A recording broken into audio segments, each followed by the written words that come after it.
What's going on, everyone? Coming at you with a car repair video today. Over here on my 2004 Chevy Colorado, working on the blower motor resistor replacement.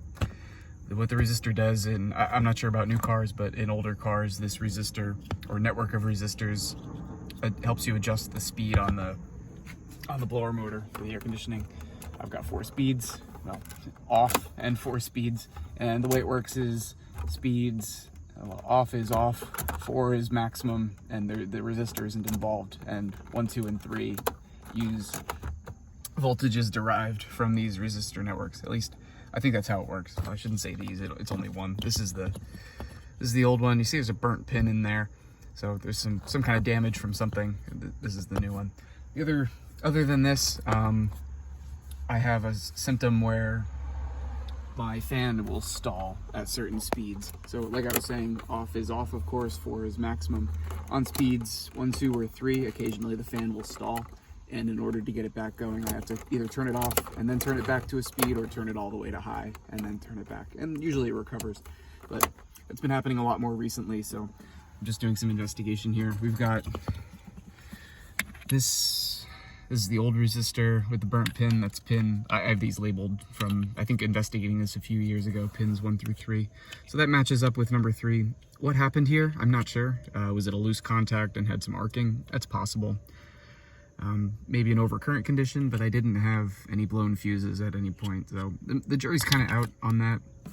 But for $20 worth of parts, I got the new resistor and a new wiring harness. So I think the order of operations here will be to get some, all these labels are from years ago. I think either I replaced this or I investigated this. I don't know for certain. All right, maybe this was some previous owner's work, but I think the first thing I'll do is just more robustly label these wires 1, 2, 3, and 4 on either side, so I can kind of keep my story straight. We'll get this new harness soldered in and bolt everything back up. So I've got to go grab my some masking tape and my soldering iron, and we'll get to it.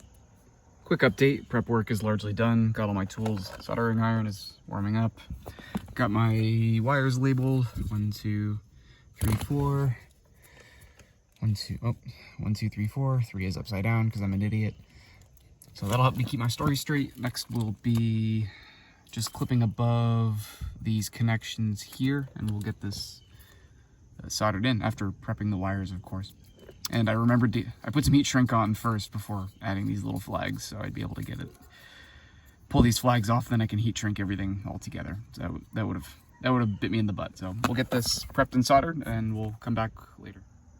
Quick update here and a little bit of a soldering tip. I got my wires stripped and tinned on the repair connector, and I just started working up here. But I see a lot of people in soldering videos is they strip like a horrific amount of insulation off the wire, like 1 inch or more, and it's just really not necessary. All you need is a small amount of overlap for the butt joint, and I guess that would be lap joint. Yeah, I'm thinking in welding terms. A butt joint would be pressing up against each other like that, and lap joint would be lapped, if you want to think of it that way. But really all you need is just a tiny amount. And the other thing is, a lot of times you'll get the insulation will kind of retreat a little bit and melt back as you start to tin the wires or do some soldering. So just a tip, if it's less exposed wire, less exposed conductor is better. So don't go crazy with the amount that you strip, and you can always strip off more, but it's a one-way street. So quick tip for you. Another interim soldering update here. You can see what I was saying earlier, how much the wire insulation here retreated as it heated up. So I'm happy with the way these look. These wires didn't accept as much solder as I was hoping. You can see there's like just kind of on the tip there, like where I originally stripped is where the solder landed. And if you see that happening, you have a few options. This is common on automobiles with or just wires that have been in an outdoor environment. Or a rough environment like this. Of course, these are in the cab, but you can kind of see, not so much on these wires, but on others, more on the exterior. When you strip them, you'll see the outside of the copper is kind of black and dull. These maybe a little bit, but you have a few options. You can strip back the wire a little bit more to expose some fresh copper, or you can hit the outside of the wire with a little bit of sandpaper, and that'll help it to accept some solder. And the train is going by, so I think I might give these a reheat and just see if a little bit more solder will wick in here, but overall I've got pretty good coverage, and I feel like it accepted enough solder that I can get the connection going. So I'll just prep this a little bit further and then we'll get the connector soldered in. Soldering's concluded. Got everything heat shrunk. One thing I like to do is as if I'm doing multiple wires like this, as I go, I'll slide up the heat shrink and shrink it on that particular wire. It's one less thing to accidentally shrink while it's sitting down here. It's happened to me. Oh, excuse me. It's happened to me plenty of times where I'm soldering and some hot item like the soldering iron or whatever gets caught up on the heat shrink that I'm not working on, and it just shrinks before I can use it and I have to replace it. So do it as you go and it lessens the chance of that. And what did I use to shrink the heat shrink? Well, just a lighter. If you have a hair dryer or a heat gun or something, that's fine too. I find this a lighter works just fine. You'll get a little bit of soot on stuff. Let's see, this is okay, but something to clean off. But you know, if you can target with this, it works well. So I already got the new resistor up in there, and I'm realizing now I should have tested this before I bolted it in, but it's just 2 bolts.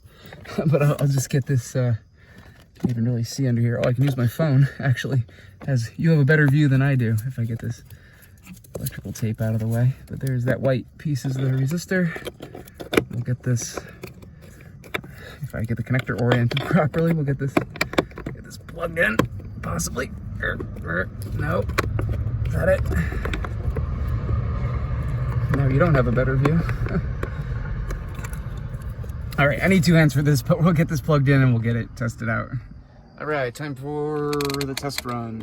Let's get this up to run and let's cycle through. Off.